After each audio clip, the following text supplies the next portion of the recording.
Students, welcome to the Associate Degree in Healthcare Management. This is the online part of the degree program and we'll focus on topics that will help you become a better manager at work.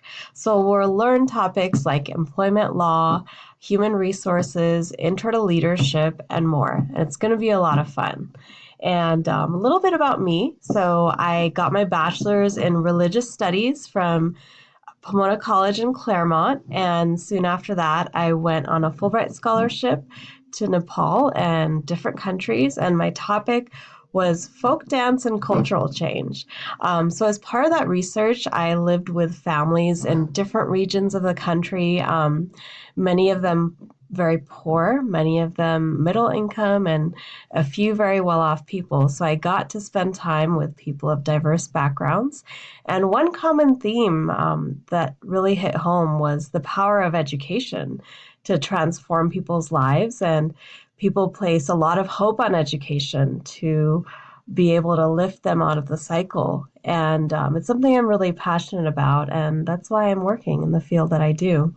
So after I got back from my Fulbright, I started tutoring math, a lot of it in people's houses or at different centers. And pretty soon I opened my own tutoring center.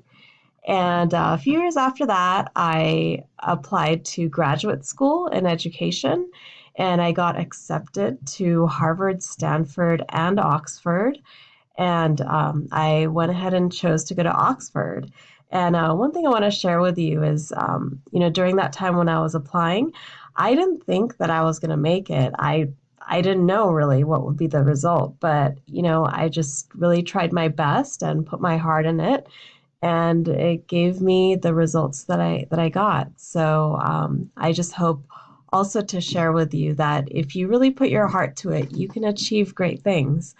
So anyway, after I graduated from my master's degree, I came back to this country, and soon after, I got a job at Healthcare Career College as a campus president. So here I am, and I'm happy to teach you this course. So in this course, for whom this is going to be your first step towards getting a college degree. And that's really exciting for me. And I'm really happy to guide you on that journey. Now, to me, a big part of being a college educated person means that you're able to think critically and analyze information. To me, education empowers you to think for yourself and analyze information to make the right decisions. A way to develop these important skills is to do a lot of reading, writing, reflecting, and discussing. Now, this may be new to many of you. It might be outside your comfort zone, but I'm here to support you. And I want you to believe in yourself, take risks, and stretch yourself out of your comfort zone. I'm going to give you lots of individual feedback, and I'll help you in this journey to help you become better. So everybody, welcome to the course, and I'm glad you're here, and let's get started.